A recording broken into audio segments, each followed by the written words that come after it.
Welcome to the Reddit library.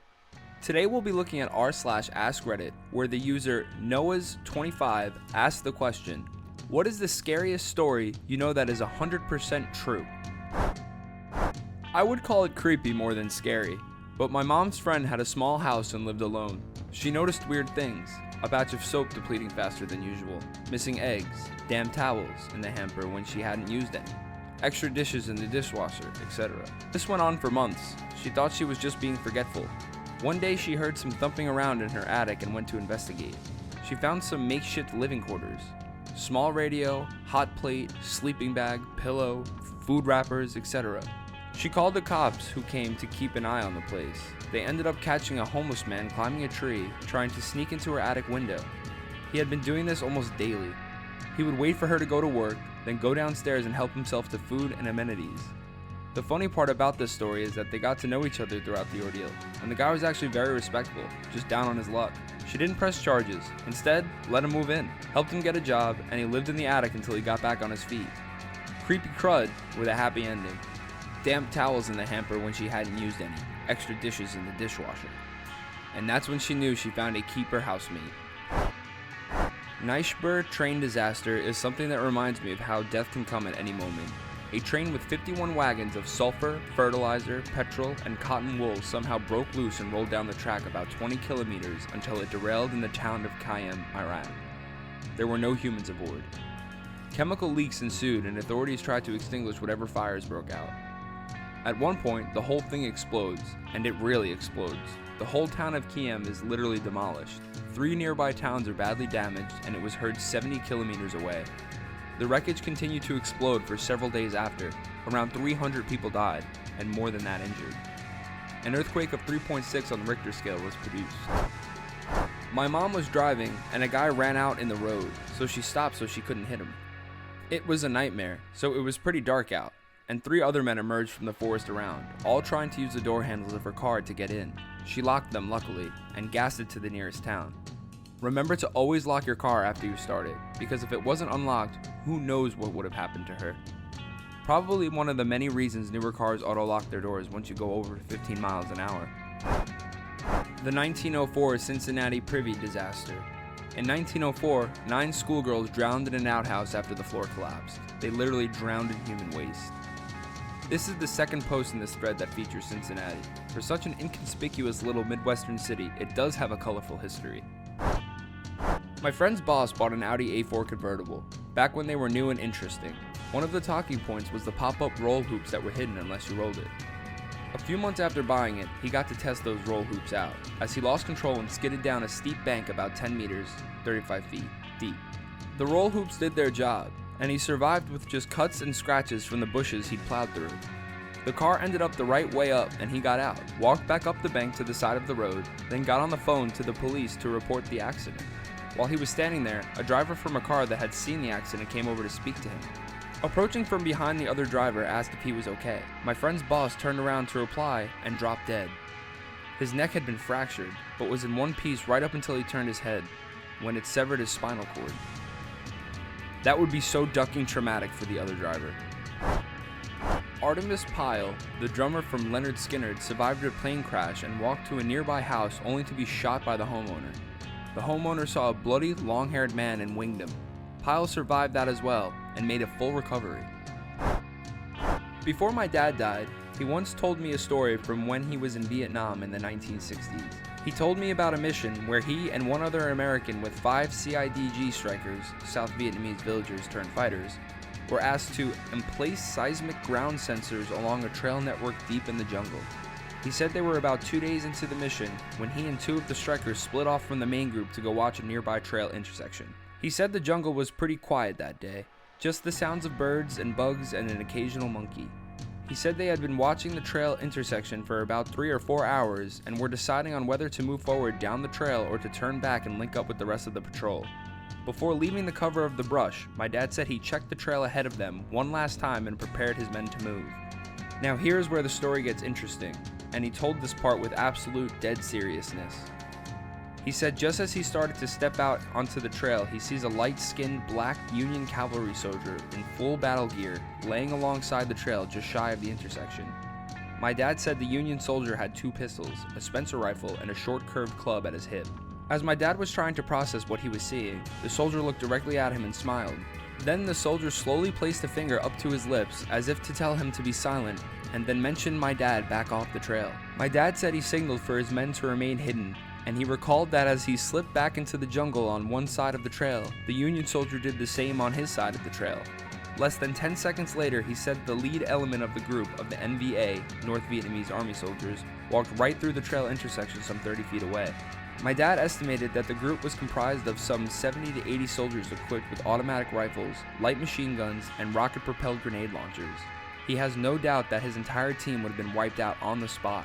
He said as soon as the enemy soldiers had passed, he and his team beat feet out of there as fast and as quietly as they could and rejoined with the rest of the patrol. He reported the enemy soldiers his team had encountered, but decided not to say anything about the soldier he had seen. My dad kept this secret for many years, only telling me just before he passed and earlier only telling his grandmother on her deathbed in the 1970s. He said when he told his grandmother, she smiled and without opening her eyes told him, "You saw old Red Tom." Red Tom was my great-great-grandfather. He was a half-black, half-Creek free man who was a scout for the Union Army during the Civil War and later served with the U.S. Cavalry in the American West. He was known for carrying 2 pistols, a Spencer rifle, and a Creek war club into battle. That is one of the most interesting, as opposed to horrifying, stories I've seen in this thread. Thank you for sharing. One night my son, 20 at the time, was brought home fall down drunk by his buddy James. About a year later, James got another friend drunk, checked him into a hotel, killed, dismembered, and ate some of him. I work at a max security prison and we have several inmates who are severely mentally ill. The ones that self-harm wear a Fitbit kind of thing to monitor heart rate. If there is a change, we rush their room to stop whatever is happening. On top of this, we also do visual inspections. On one round, a coworker was doing cell checks and noticed this particular inmate had blood on their face, but nothing came up on the monitors or anything. So he called to the inmates to ask if they were okay. The inmate had their eyes closed and just kept repeating, "It doesn't hurt." The inmate would not answer where the blood was from. We opened the cell to see what the situation was, and it turns out the inmate had plucked out both of their eyes and they were laying on the floor. The inmate's heart rate monitor never alerted and the inmate never screamed. Paramedics said the inmate's vitals were normal and the inmate was fully responsive. Holy duck, so he was calm through all that crud? Yup, no elevated heart rate, no sign that the inmate was in any discomfort at all. Ed Kemper murdered college women because his mother worked at a college and he claims he wanted to destroy everything she loved. Then, he murdered his mother and decapitated her. Had his way with her head and her body, set her head on a shelf and screamed at it for hours. That is the part that terrifies me. Then he murdered her best friend and turned himself in, relaying the whole story in detail, crying. Edit. It hurts because I'm not a lizard. I didn't crawl out from under a rock. I came from my mother's woman part. And in a rage, I went right back in. End Kepner quote from the police interview. Freaks me the hell out. A female friend in college disappeared from a party at another university in the city town 25-ish miles north of our school. She had arrived with another friend who I believe had driven. At some point, she split off to play cornhole or something and was later inexplicably gone. Phone calls went to voicemail, police were called, but she was simply missing. About 10 days later, she was found by a homeless man who witnessed her crawling up to a bus stop in the city, begging for help. She had broken a leg and an arm and was in very bad shape. At the quite large party, she had her drink secretly drugged and was then led off by a group of men into their vehicle. She was taken to an apartment where she was drugged, repeatedly taken advantage of, and locked in a small room in between with a bucket to use as a bathroom. At one point, after being injected with heroin and taken advantage of, she somehow managed to convince one of her captors to allow her to use the actual bathroom to clean herself up. This bathroom had a small window to the outside, and with the shower running, she managed to squeeze out and fell from the 3rd story into a large hedge bush. From there, she crawled from the apartment complex to the road and bus stop, where the homeless man saw her and called the police. Many cars stopped upon seeing her, making her captives unable to recapture her.